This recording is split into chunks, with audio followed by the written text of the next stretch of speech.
Hey everyone, Dr. Z. Welcome to the Z-Dog MD show. Marty Makary, Dr. Marty Makary is a professor of surgery at the Johns Hopkins. We're going to call it, what up, Marty? The Johns Hopkins, and author of Unaccountable and The Price We Pay. You're all over the news. You're like the talking head for the COVID that I actually trust. And we're just going to talk about stuff and things. What are we talking about, Marty? Welcome to the show. Welcome back to the show. Good to see you, Z. I missed you. And we have not been reunited in person during COVID-19. It's I've thought about breaking protocol just to come out there and see you. You know what? I wear a mask made of lace. It's a placebo mask, and I'm part of a trial where we think I'm wearing a mask, but it's really placebo, and then someone else is wearing an N95. So if you want to be part of that study, that N of 2, please come on down and see me in the Bay Area. There's not much COVID up here. Well, I wear a mask and a gaiter and an N95 and a face shield and an orthopedic space suit. Well, if you believe the press misrepresentation of the gaiter date, the gaiter actually negates all the effects of the other masks and actually makes everything worse. So by putting that one layer of gaiter fabric, you're pretty much killing grandma. So I just wanted you to know that. It's funny. I've been wearing a mask most of my adult life, and then for some reason, all of a sudden, right now, I don't enjoy wearing a mask in public. It does not make sense. What? Okay, tell me if this is crazy. I felt the weirdest I've ever felt first putting a mask on those months ago when people were talking about masking up. And I go into Safeway, our local grocery store, whatever, with the mask on. I feel like everyone's looking at me. I have this deep sense of shame.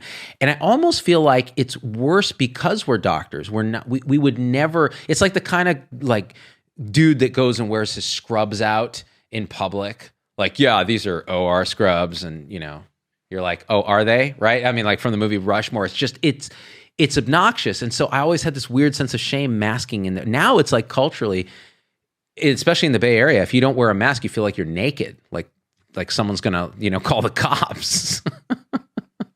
Do you have that in DC? I've heard people can accost others who are not wearing a mask on the street, but I think most people are reasonable about it now, and most people are wearing masks. And it took a long time for everybody to get religion.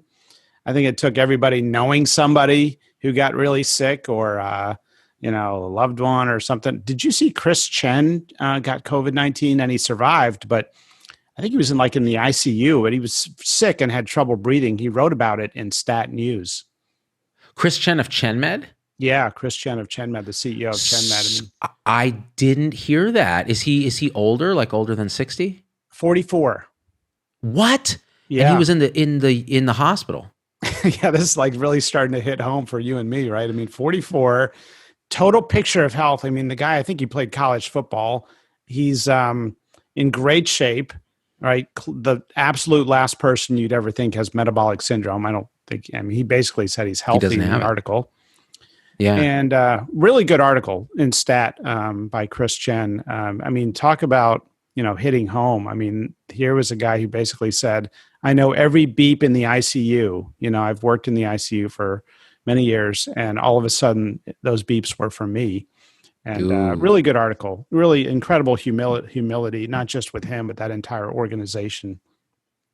I will have to check it out. And, ChenMed is one of those orgs that's like IORA, like Turntable, like, this kind of direct primary care model. And so it kind of hits home. But you're right. It's like you have to know somebody, right? If you're like in a town where there's not a lot of cases, it's natural human impulse to say, well, I'm going to put a mask on. Why would I do that? It's crazy talk. And it takes time for this thing to surge through different communities.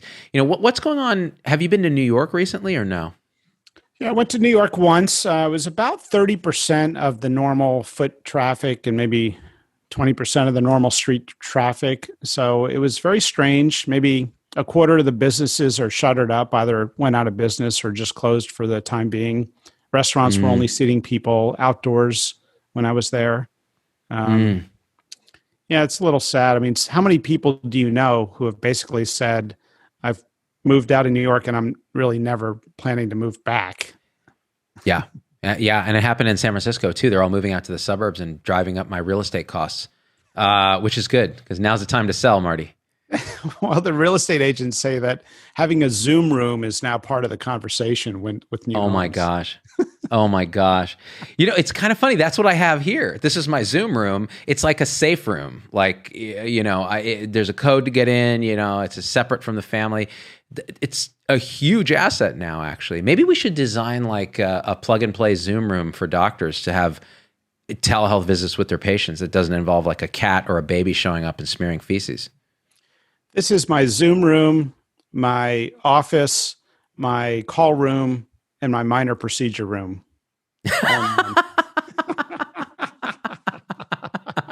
Oh man. As a surgeon, you specialize in pancreas, right? Like how are you, do you do a lot of telehealth? I imagine just for follow-ups, or how's that working for you?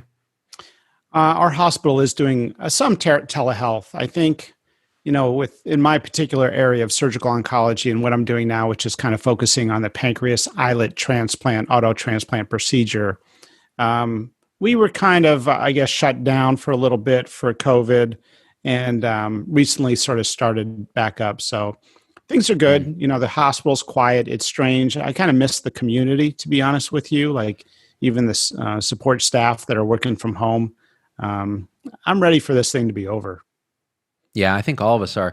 I did a rant that I haven't released, basically saying I'm really tired of this. I think that there's a lot of catastrophizing that happens where people think it's never going to be over, where they're extrapolating the current situation to the rest of their lives and they're losing hope. And I think that's simply not true. If you look at past pandemics, you get through it, you get over it. And I actually think that we will attain a vaccine, plus or minus some community immunity, plus or minus there's innate immunity, plus or minus improvements in treatments. But we have to science the crap out of it and get through it and stop this doom and gloom, like we're over. And I think, we need to open up and do it wisely, use the things we've learned. I think these blunt instruments of lockdowns now, so late in the game, don't make sense. But what do you think? They're closed beaches. I think in California, are beaches still closed in California? You talk about the safest place in the world. Yeah. It's got to be a beach, right? Ventilation, like, you could never design, right? A nice sea breeze. You've got an open area. You're outdoors. UV light pounding on people. Closing beaches never made any sense to me. I guess if people are all group hugging in a beach, you can't have too many people close to each other. But I don't get the closing beaches part. I don't get closing beaches. I don't get compelling people to wear masks on outdoor trail systems because that's what they make us do. I'm like, really? Oh, well, you might pass close to an old person. Well, watch what happens. People turn away. They cover their mouth when they're passing other people. This is like, nanny state gone insane at some point, right? You just go, why? Where's the data for this? Well, that is not the primary vehicle of spread. Our battle is not spreading the infection on hiking trails, right? That is got to be, 1/1,000,000th of the number of cases. Actually, they did a study in Asia that looked at super spreading events. And out of all super spreading events, I think out of 31, 2 were outdoors. And so, the reality is that this is primarily now something where the science has caught up, and we have to evolve our strategy to recognize that it's poor ventilation, primarily driven indoors in people that are exhaling for some prolonged period of time. And it's proportional to the amount that you exhale. If you're singing, karaoke bars in Japan were associated with a very high rate of super spreading, right? It's a lot of loud micro droplet over a prolonged period of time indoors. So I think we're learning. The question is, can our healthcare system learn as fast as we're learning from observations? And that's the question, right? Because we are, again, our knowledge base is expanding. We're like, okay, this whole idea of stay inside is crazy. Get out. Stop discouraging people from going outside by forcing them to wear a mask when they walk on a trail or not go to a beach. And and again, this is nobody's fault because they just didn't know, but now we know. So now it is their fault if they're still doing this. But getting back to the healthcare system, and this is kind of your specialty, what's going on? We were totally unprepared for this disaster. What happened here? Well, I think our healthcare system was not set up for emergencies and never was set up for a health crisis. And I'm not just talking a virus health crisis.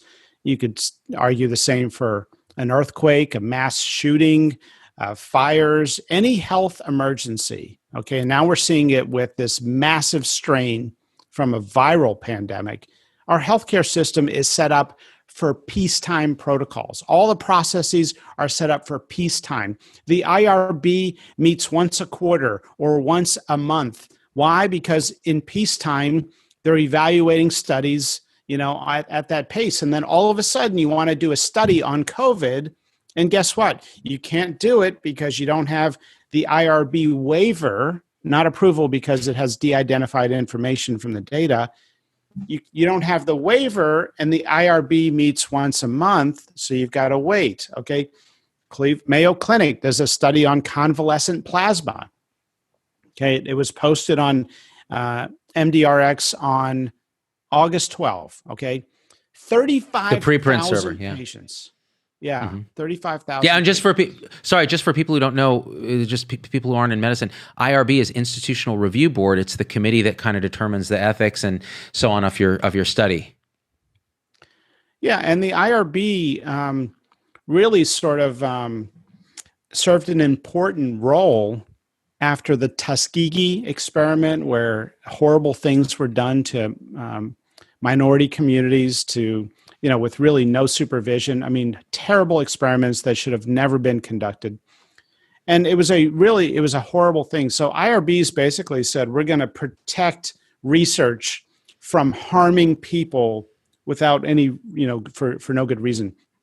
Well, they have massively overstepped that role of protecting, patients and vulnerable populations to now saying, this study doesn't seem like it would be valuable enough of a contribution to research. Or, we like it, but you'd have to add this part, or you have to include this. It's like, wait a minute, that's the role of the journal. Right. And now you were talking about the 35,000 patient convalescent plasma study. And by the way, I think the IRB today hinders a lot of great research. I believe that. Now, they also serve a protective function, and you do see that, right? But they can be a bureaucratic hurdle. Why don't we have more clinical trials? I was just talking about this with Vinay Prasad. We chatted for Medpage today. Yeah. Why don't we? And you're the editor-in-chief, yeah. So I did it in my role there. So we basically talked about why are not more people in clinical trials, right? In our own field of oncology, why doesn't everybody with cancer go on some trial, or at least get offered participation in a trial so we can learn? And the reality is that these trials are clunky and they're bureaucratic and they're hard to set up and they're expensive. Why? In part because of things like the IRB process. Now, that process needs to be there. We need some external review of research, but it doesn't have to be as clunky. I don't have to fill out a 62-page form to do de-identified data research that has nothing to do with drug safety. And so these are the problems in healthcare that get magnified when all of a sudden we have a health crisis. For example, Mayo Clinic did a giant study on convalescent plasma. You've heard about this big buzz about convalescent plasma lately. 35,000 people, okay, during a health crisis, when, at least for the first 2 weeks of that article submission, it was submitted on August 12, 1,000 Americans or more were dying a day. The journals, okay, take it with their own rules. Hey, we can only review it in sequence, only one journal at a time. You can't submit to two journals. It's their own rules. It's their games, right? It's not with the patient in mind. Okay, then they send it to somebody voluntarily. Some doctor without pay will review it on their own time. Then send it back, and then some editor will make a decision. Okay, can that be expedited? Can we get input during a health crisis faster than a month? What are they doing when they get this article showing that convalescent plasma has a real-world, clear-cut survival benefit? And that benefit is dose-dependent. The more antibodies in the convalescent plasma, the Mayo Clinic researchers found, the greater the survival benefit. Okay, clearly convalescent plasma works. When Chris Chen got sick, guess what they gave him? Convalescent plasma. If you or I are in the ICU with COVID, guess what we're going to ask for? Convalescent plasma, among other things, okay? What the hell are the journals doing sitting on this manuscript for 4 weeks?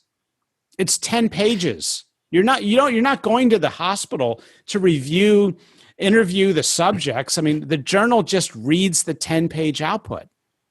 Okay? Yeah. We're in a health crisis right now. Review this thing in 24 hours and turn it around. Now, is the paper you're talking about, is that a randomized trial, or is that the retrospective trial looking at dosing of plasma without a placebo group? It was the retrospective review. So it was their experience in 35,000. In total, 70,000 Americans have gotten convalescent plasma with no statistical significant untoward events and a clear survival benefit in a lot of these large series. Okay, we use convalescent plasma at Johns Hopkins. We have from early on, and that's the reason it works is it has antibodies in it, right? The same thing vaccines are designed to produce.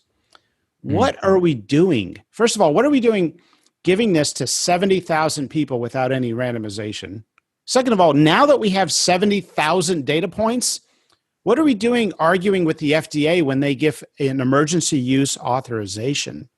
Right? You had people flipping out. All right. You had people flipping out, including a piece I saw in Medscape, flipping out that, Dr. Hahn approved convalescent plasma for an emergency use authorization. That's not even an approval. That just means that doctors can freely use their discretion to give convalescent plasma to patients sick with COVID-19 without having to be formally enrolled in an IRB trial.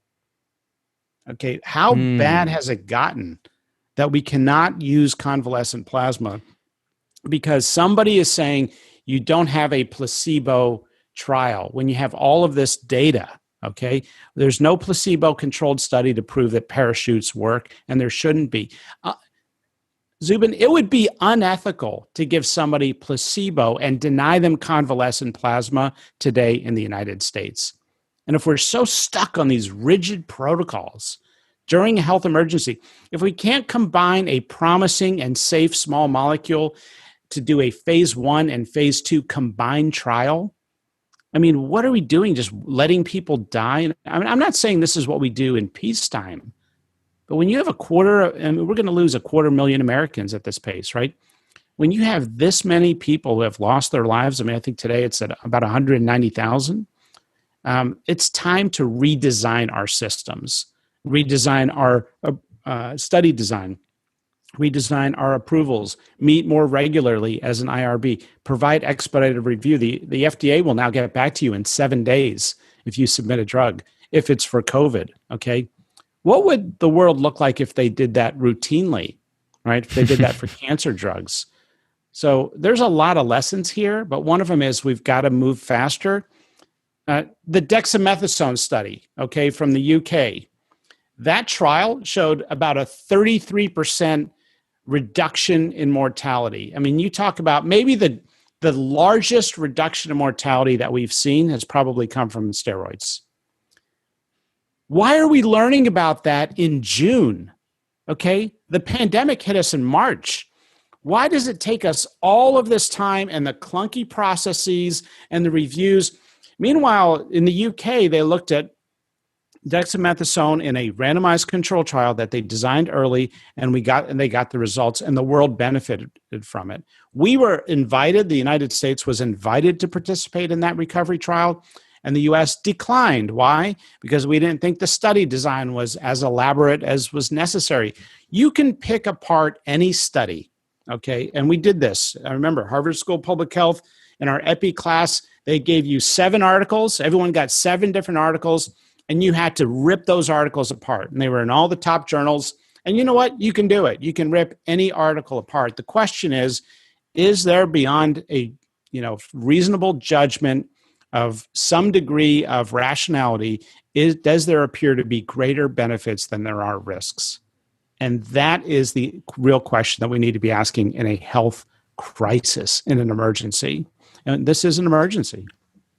And I think, you know, and this idea of distinguishing between emergency times and peace times is very important. Now, so playing devil's advocate, because I agree with you on a lot of this. It's like our science is slow at the best of times. In wartime, it ought to be really fast, and you should be able to enroll patients. So IRB ought to be modulated. Peer review ought to be modulated. But what probably shouldn't be modulated is what you said. People then looking at the data and going, okay, is there a reasonable doubt that this thing makes sense? Is there harm that can potentially happen? With convalescent plasma, there wasn't seen a lot in this data set of, 35,000 plus odds, 70,000 patients. And then the question of randomized controlled trials taking away bias is important. And you brought up one thing, which was, and there's a couple things I want to follow up on. One thing is, why wasn't that just done as a randomized trial in the beginning? Like, why?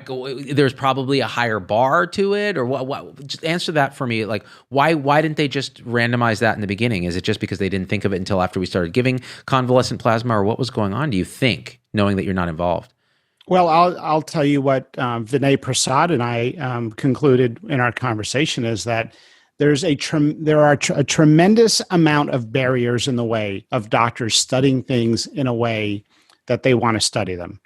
There are a huge number of bureaucratic steps. There's expense with limited funding, right? We have historically been funding drugs that give marginal benefits for things like cancer survival and lifestyle drugs. Our system is basically set up for that. Is it set up to study anticoagulation in the ICU during COVID-19? No. What drug company is going to sponsor if anticoagulation in an ICU is going, where's that money going to come from? The NIH division of anticoagulation? No. Where's the funding for food, right? For understanding foods that are, food that is, pro-inflammatory and anti-inflammatory. Where's the funding for studying environmental exposures that cause cancer? Zero, right? Except the one giant study that came out in the movie Dark Waters, which showed that, yes, in the one of the 100 plus forever molecules, inert synthetic molecules that live in the human body of every American, this one molecule studied causes cancer, all sorts of different types of cancers and neurological problems. That was one study of one of the 100 plus inert molecules from environmental exposures. Why did we study that one? Because there was a giant lawsuit, all explained in the movie The Devil We Know, and in the Hollywood version with Mark Ruffalo, Dark Waters. The largest public health study ever done was conducted as a result of a lawsuit with DuPont. They studied one of these forever molecules and found a strong association with many different kinds of cancers, I'm sure including the cancer I operate on, and neurological problems and all other things. So we wonder, why is there more autism? Why is there more, Alzheimer's? Could it possibly be that there are all sorts of environmental exposures that no one has ever studied because we don't fund those studies? We fund a reactionary approach. We fund drugs that we can throw at people, not what causes some of these underlying problems.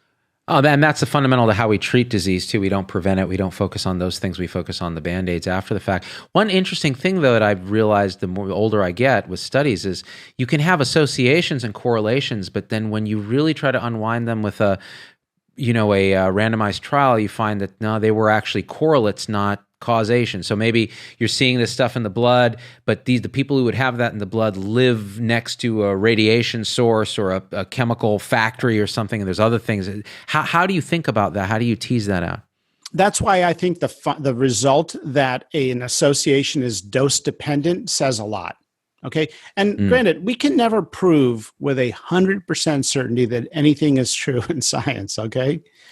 But you have a lot of data points and you start putting them together, and it is enough to inform our decisions. About 60% of all decisions we make in medicine are purely discretionary with no science or evidence to support doing one thing or the other. That is in the words of the editor-in-chief of JAMA, Howard Bauchner. Okay. Yeah, I believe that. The reality is, if we are making a lot of discretionary decisions, can we learn from things besides randomized trials? I'm not saying we don't do the randomized trials. Actually, I'm saying we should do more of them. But can we learn from other things? Can we learn from that one patient who has an incurable cancer and is still alive at 20 years? Okay. Can we learn from the patient who has, I heard recently of a case on Peter Attia's podcast of a woman who has MS. Okay. She believes that she has been able, and she's a physician, she has been able to manage it much better than other people with MS by changing the food that she eats. And she has a whole logic and rationale to it. I don't know if she has, beat MS or is doing much better with MS, but I do believe we can learn from her. Okay. And we can learn from individuals as much as we can learn from groups sometimes. There's a case at Johns Hopkins of a guy with glioblastoma multiforme years ago. I mean, this has been presented over and over again at local and national conferences, but the patient's a long-term survival of this really incurable cancer type. What happened? Well, decades ago, it turns out if you go back and look at what happened, there was an infection of the surgical resection bed. Okay. Something happened there. I don't know if it triggered an immune response. I don't know if the infection chewed away at the tentacles of the cancer in the surgical resection bed. I don't know, but we can learn from that case. And we don't only learn from randomized controlled trials. We can learn from direct observations, from case series, from the wisdom of practicing doctors in the front lines of medicine, from before and after study designs, from controlled historical controls, from improvements over time, from dose-dependent relationships in the absence of placebo. So we can learn from these other types of study designs. And by the way, people who think randomized controlled trials are the only gold standard, if I hear that one more time, I'm going to vomit. Vinay Prasad has published that roughly half of those randomized controlled trials published in the journals get overturned when they get repeated or subsequent research comes out. So there's bias in the design of the trial? He has a whole book called Medical Reversal, right? Right, medical reversal. Vinay's been on my show, and he's coming back on this week, actually, because he's local here, and I really like what he says. One interesting thing, because we started this saying we ought to have more therapeutics and so on that have been studied. His whole thing is the bar for, say, cancer therapeutics ought to be even higher than it is, because we let so much garbage through, and it actually causes harm. And what are your thoughts on that in terms of this research milieu? Why are we funding tiny incremental improvements in science? Why aren't we funding the big ideas? Why aren't we funding novel things, right? I mean, you talk to researchers in the field of, say, Alzheimer's, they're going to give you massive alternative hypotheses of what's happening with Alzheimer's. Now, are those getting the NIH grants? No, we fund incremental benefits so we can get our little abstracts presented at our meeting and stand by the poster and explain to the 4 people that walk by that this is what we think is happening. And then you add it to your resume. And then when you go to get a job or a residency or promotion, they say, oh, it looks like you've presented 4 times at a national. What kind of game is this, right? If we actually funded things that matter to patients, we would fund the things that they actually are interested in. Like when I tell somebody, it looks like you have a pancreatic cancer. Do you know what one of the most common questions I get is right off the bat? Is it something I ate? Is it something I drank? Is it something I did? Yeah. What is it something what caused it? I mean, that's what's on their mind, right? Am I going to go into the fact that, my dad practiced in the coal mine region of northeastern central Pennsylvania, and as a hematologist, he saw this incredible breadth of leukemia and lymphoma that he was certain was associated with the coal mine region, but he could never get funding to, he could. I mean, I'm not saying it's impossible. He certainly could, but it's uphill. If he tries to get funding because there's a clinical trial of a new chemotherapy in his, for a cancer, that's 1,000,000 times easier to get than studying some of these underlying drivers of human illness.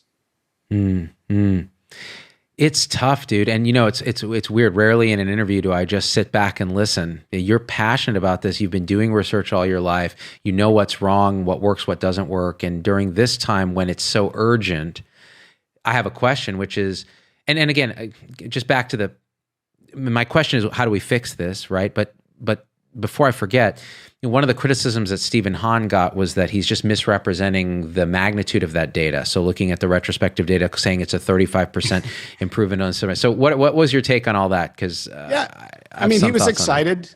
He was excited, and there might have been other, reasons to be excited, like, it would look good to have some good news. I don't know, but there was a survival benefit in that study, which, I think one of the few people that actually read it, because it was a pre-publication release. The mortality went from about 11% to 8%. Now, if you were to ask me what was the finding, I wouldn't describe that to you as a 35% reduction in mortality, right? When a patient comes and talks to me and says, what if I have it done laparoscopically? I don't say, there's an 87% reduction in surgical site infections. I don't say that. I say, if you have it done open, the surgical site infection rate's about 10%. If we do it laparoscopically, it's about 1%. Right? So that absolute difference, yeah. And let's be honest, we're in an election season. He works for President Trump. There's a lot of haters out there. But to anyone who thinks we should not have, the FDA should not have given an emergency use authorization to the community doctor in rural Georgia who wants to give convalescent plasma to his patient but can't because it does not have an FDA EUA, then, to them, I would say that authorization should have come a long time ago. Probably should have come after we had 10,000 patients who took convalescent plasma and the safety had been established. We have a century of experience with convalescent plasma. The mechanism works. It's plausible. It's scientifically sound. It worked for Ebola. It appears to have early, survival benefit in that early population that got convalescent plasma. Now, fast forward, and we've got 70,000 people and a Mayo Clinic report with a clear-cut survival benefit, and somebody's going to say, no, we can't let doctors use this because there's no placebo? I mean, it would be unethical to give somebody placebo today, now with all of that data. Let me ask a question. Well, so, and that's one of the criticisms of EUAs is, well, okay, once you give an emergency use authorization, then it becomes unethical to give a placebo, and now you can't do the randomized controlled trial. Good. What do you say about that? Yeah, good. I mean, no one should be getting placebo. I mean, you're going to tell somebody, oh, yeah, we're concerned about you not surviving from this COVID-19, ARDS. We're going to enroll you in a study where you may not get convalescent plasma. And then you'll be honest. Maybe you're honest enough to tell them, if you don't enroll in the study, we can just give it to you. Just give it to you. Yeah. So what's going to happen? Yeah. Yeah. So, I mean, if you can look at 70,000 patients and this dose-dependent survival benefit and tell me that that's not convincing enough to give it, even though it's safe, it's a safe drug, and we have to subject people to a placebo, then I would say they're walking a fine line with playing with the ethics of trials, because I do not believe there is the equipoise to justify administering placebos for this drug at this time. So let's back into something that's been politically charged around that also has this kind of valence to it. Hydroxychloroquine. What are your thoughts around that and how that's been managed? I was hoping, as I think a lot of doctors were, that there would be a survival benefit, but the studies have shown that there really is not a survival benefit. There have been a number of studies done, and one or two have suggested or shown a survival benefit, but they had worse study design than the ones that showed no benefit. And so we got to be scientific, right? We got to let the data speak for itself and let the better studies interpret the poorer studies. That's why I asked that question, because what you just did was you showed that you're a scientist and not a politically charged activist. And the reason I say that is the way you were passionate about blood convalescent plasma what you'll see in the comments, and because we're in a crazy election season, what you'll see is people saying, well, he goes on the news and he, maybe he's a conservative and this and this and that. And of course he's going to want blood plasma because it's going to get Trump reelected, right? So then you ask, well, so what about hydroxychloroquine? And you say, well, I looked at that data. I wanted it to work. It doesn't. So far as we can tell, the study design was poor in the things it showed. And that's my interpretation of it as well. I have not looked at the primary blood convalescent plasma data. So the fact that two science-minded people agree means that you can take the political valence and shove it up your butt because it's not going to color our ultimate decision. That's very powerful, especially for an audience that doesn't know what to believe anymore. They don't know who's telling them truth, who's politically motivated. I mean, what are your thoughts around this? Well, first of all, I don't know why everybody feels like they have to pick a side on everything. It's a tribal badge. Yeah, it's like a tribal badge. It is. And honestly, there are legitimate things to criticize the president for. But if he says something that is correct or that you believe in, you don't have to criticize it just because it's coming from him. And I believe that with everybody, right? When somebody on rounds who says dumb things a lot says something that actually should be considered with a patient, if you've got the open mind to consider things, right? And that's what we try to create with the surgical checklist, is a culture where people feel comfortable speaking up, and everybody in leadership, as the captain of the ship, we as physicians have an open mind to take those considerations in the best interest of the patient, not, oh, this is a person I've got to retaliate against because they said something that was not useful last time. How does anyone read the Mayo Clinic study on 35,000 patients and in their heart tell a patient that I'm not going to give you convalescent plasma and instead put you on a study where you could get placebo? Yes, we have this allegiance where we worship some higher, scientific advancement concept. And I believe in science, but do they really, if that was their own mother or father, are they going to put them on placebo? I mean, yes, early on, yes. The first 100 patients who got convalescent plasma, 1,000 patients, 10,000 should have been randomized until that trial closed. We didn't get that, okay? For whatever reason, maybe their IRB met once every 5 years and they didn't get approval. Maybe there was no funding. I don't know. Okay, maybe there weren't. Who knows? But now that we have the data, have an open mind, look at it and interpret that data and make a reasonable decision. And I think that's what distinguishes a scientist from a hack, which is what you see on this thing all the time, right? Yeah. The echo chambers of social media. I have nothing to add to that. That is absolutely the conversation we need to be having. We need to revolutionize how we do the science. We need to streamline it during wartime and peacetime. We need to focus on the high value outcomes, which means not this marginal, you know what? The number needed to treat to see a benefit with my new statin is 3,046, and you'll save one non-fatal heart attack. So that'll get us approved by FDA. This is insane, and yet that's how we're monetized. That's how we do it. And like you said, that's how I get the thing on my resume, is I can then go present this thing and it's safe, instead of asking the real big, hard questions, which every researcher in their heart has those questions. They just know they'll never get funded in a way that's streamlined, in a way to actually test this. And the risk of actually having that concept fail and show nothing are so high. And the negative study bias, meaning those don't get published as much as positive outcomes or positive studies, it becomes a science crisis. Combine that with reproducibility problems, like you said, with even randomized control trials, and you have the urgent need to transform our scientific endeavor. Not throw it under the bus, not become anti-scientific, not go to crystals and witchcraft and woo, but just fix what we know can work. I mean, right? That's what it feels like.